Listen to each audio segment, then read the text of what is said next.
Cory Gildersleeve, and I am the principal at Ypsilanti Community High School. And the book that I am going to read today is Verdi, written by Janelle Cannon.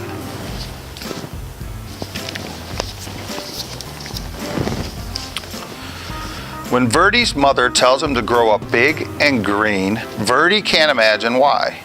All the big green snakes seem lazy, boring, and rude. Besides, he really loves his bright yellow skin and sporty stripes. So Verdi decides he simply won't turn green, which is why he finds himself in a heap of trouble.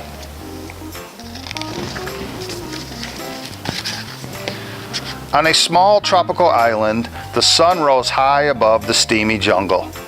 A mother python was sending her hatchlings out into the forest the way all mother pythons do.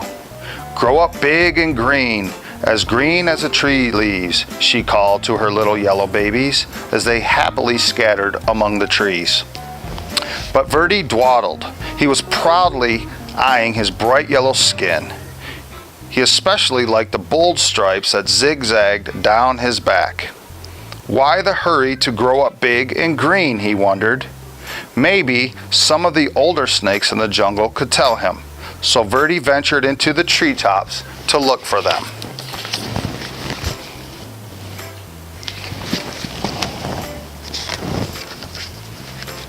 Umbles, Aggie, and Ribbon were lazing on some branches nearby. Verdi peered at their droopy green bodies. "It's not polite to stare," chided Aggie. Umbles burped and groaned.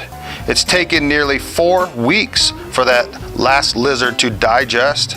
I surely do like lizards, but lizards don't like me." "Why don't lizards like you?" asked Verdi. "Don't interrupt," Umbles grumbled. "Dear me," whined Aggie. "If I don't shed soon, this itchy skin will drive me bananas." Verdi tapped the tune with his tail as he waited to speak. "Stop that, Verdi. It makes me nervous," Ribbon complained. "Besides, you'll never grow up to be properly green, always interrupting and constantly fidgeting." Verdi couldn't imagine being in such a hurry to be like them, and he really wanted to keep his sporty stripes. Hoping to find snakes that weren't so boring, Verdi slipped away.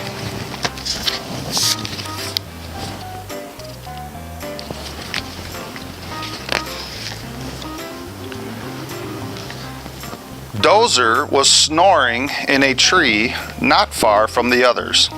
"Hello," said Verdi. "Do you want to climb trees with me?" "I'm tired," Dozer growled. "Do a few laps around the jungle, okay?" Verdi's heart just sank. Greens were not only lazy, they were boring, and they were rude.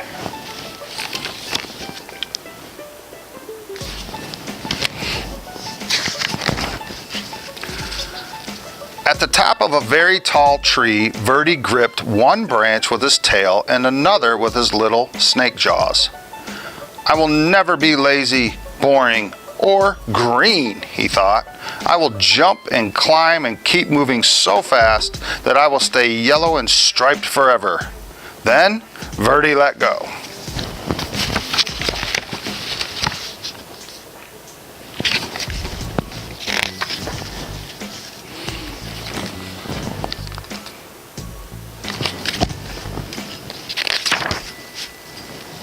From a distance, the greens watched. "Oh my," they chorused. Ribbon shook his head. "At this rate, he'll be lucky to make it to his first molt." Aggie nodded. "He's likely to put an eye out on one of those branches." Umbles moaned. "He may not live to turn green."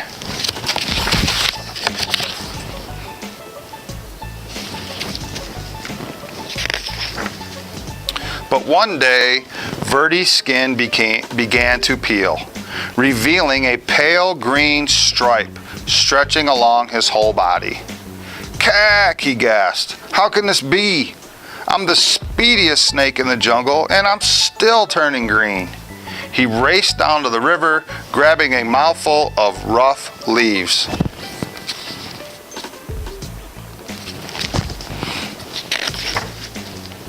Verdi flung himself into the water. If I can't run this green off, I'll scrub it off, he thought.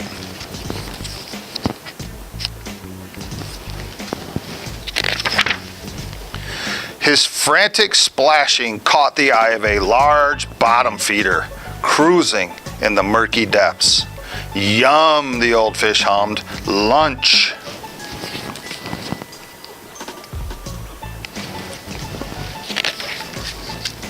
Before the fish could haul Verdi under, the frightened snake bit him on the nose. Ah, pooh! With a blast of his rubbery lips, the great fish sneezed, sending Verdi into the air, slapping onto the soggy shore. Verdi skidded out of reach.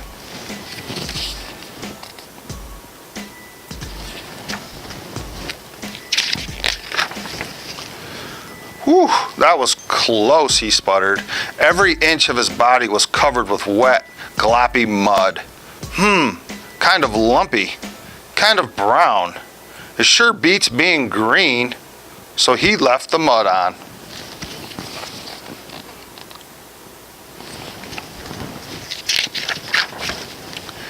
But the soft brown muck dried into a hard gray shell, and Verdi could barely move.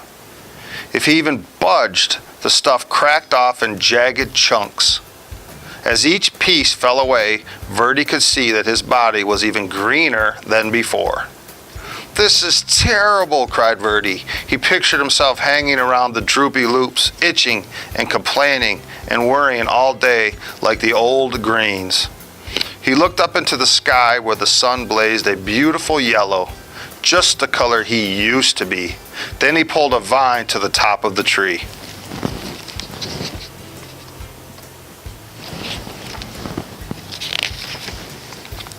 Launching himself from the treetop, Verdi startled a flock of colorful birds.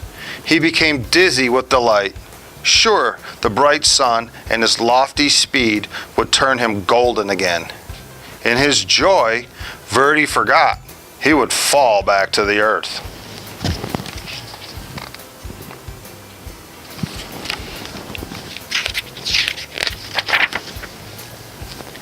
Whippity, whappity, flip, flap, wham!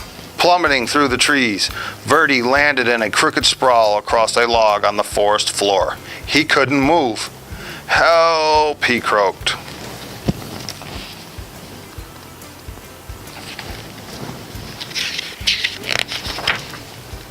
As usual, the greens had been watching Verdi's antics. They moved quickly to where he lay. "Didn't we say it would come to this?" Umbles asked, shaking his head. Aggie sighed. Lucky thing, he still got two good eyes. They gently lifted Verdi up to a safer place where they could watch over him while he healed.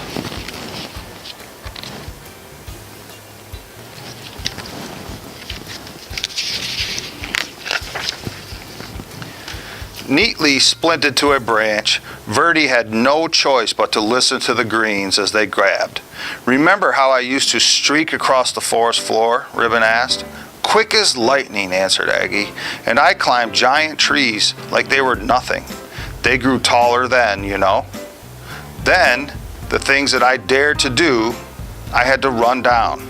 Ambles bragged, "Wild boar were no match for me." Verdi was astonished. "You used to run and climb and hunt giant pigs? What happened?" "Ribbon crashed, just like you," Aggie replied. "I took a terrible fall and almost put an eye out. Then Umbles hurt basically nearly choked to death. Now, we all prefer the quiet life. A warm perch, a little sunshine, and an occasional good meal." The greens rambled on about their days of glory, and Verdi settled in on his branch.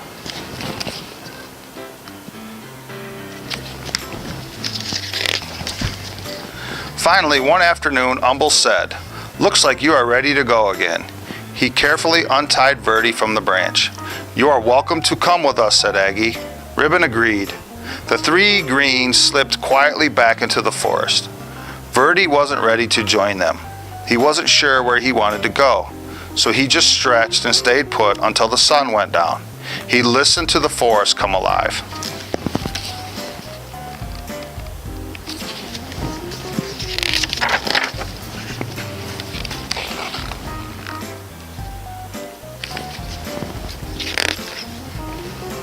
Time passed. The sun and moon took turns in the sky. Verdi marveled as the full moon grew thinner every night. Then he watched patiently as it slowly grew around again. He wondered why he hadn't noticed that before. Verdi became so green that he blended perfectly with the leaves. He was so still that the other creatures walked right by him without seeing him.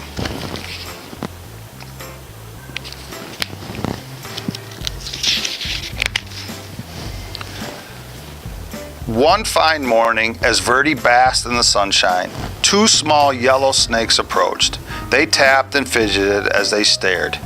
"Get a load of that old green guy," one of them whispered. "Do you think he ever moves?" The other snickered. "I seriously doubt it." "They're just like I used to be," thought Verdi.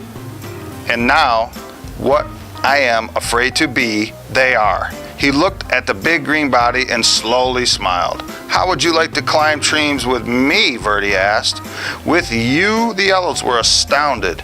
"I'll even show you my fancy figure eight," Verdi replied, though he was a little worried about putting his eye out.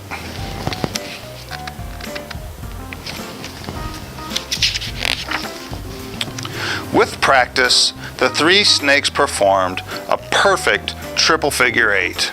Leaping and looping with his little striped friends, Verdi laughed. "I may be big and very green, but I'm still me." The end.